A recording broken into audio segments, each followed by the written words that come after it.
Afternoon, everybody. It is Friday, January 20th, 2017, the presidential inauguration day today.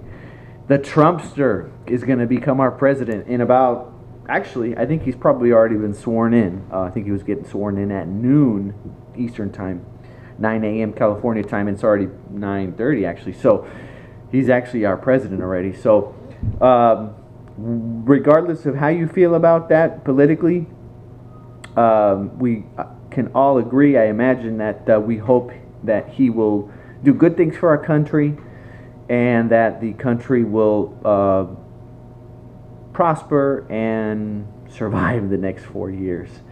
So anyway, that's what I'm hoping for. So let's hope and pray that he does a good job. So anyway, regarding pre-approval letters, today I'm going to talk a little bit about pre-approval letters versus a pre-qualification letter from a lender. The two terms are used interchangeably all the time: pre-approval, pre-qualification. Is there a difference? Good question. Yes. The difference is, typically when a lender does a pre-qualification and issues a pre-qualification letter or what have you, all it means, I mean, depending on the lender, but most of the time, typically, all it means is that the lender has gotten some basic information from the borrower, the buyer, the client, whoever, about what their income is, about what their debts are, and just some basic application information, and run some numbers, maybe not even has even ran their credit yet, and tells them, okay, based on the information you've told me, which I have not verified any of, by the way, haven't ran your credit, you qualify for X amount of dollars.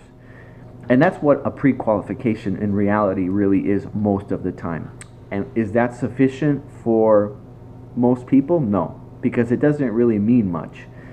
So that's a pre-qual. A pre-approval, although there's no formal definition of that, in general, what that typically means in the industry is that a lender has not only gotten all that information from a client, but they've also ran their credit, checked the credit, make sure their credit history and credit scores are acceptable for the loan program that they're applying for.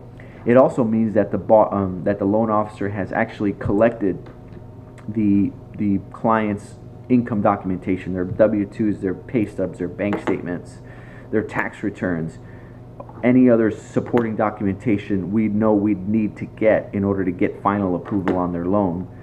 And we've actually looked at that, we've verified it, we've blessed it, we've checked it off, we've said, okay, everything looks good, boom. And to take it a step further, what we do, and what most lenders do for a pre-approval, at least the more legitimate ones, is they get all that, they run their credit, like I said, and they run it through Fannie Mae's or Freddie Mac's underwriting system, and actually get a formal automated approval directly from the agency, which is pretty much as good as you can get up until that point.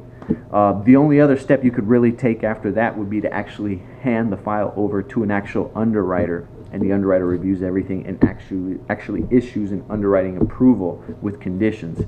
That's about as far as you can take it, because the conditions are going to be the property appraisal, the title report, which you really don't have yet until you found a property, right? And most of the times these pre-approvals are for buyers that haven't found a property yet. So hopefully that's helpful. That is the main difference between a pre-approval and a pre-qualification. Pre-qualification, not so great most of the time. Pre-approval is what you want, and it's what you usually want to submit when you are making an offer on a property that's for sale. That's usually what the sellers want to see, and also what the listing agent really wants to see before they'll take your offer seriously, consider you an actual serious buyer. And by the way, most local listing agents prefer pre-approval letters from a local lender that people in the real estate community know and trust and respect, versus a pre-approval letter from maybe an out-of-state lender that nobody knows of. All right, so hopefully that's helpful information. Go out and get your pre-approval today if you're going to go buy. Don't settle for a pre-qual. Make sure you get your pre-approval. That way when you find the property you're looking for, you're ready to jump on it right away. Thanks. Have a good day.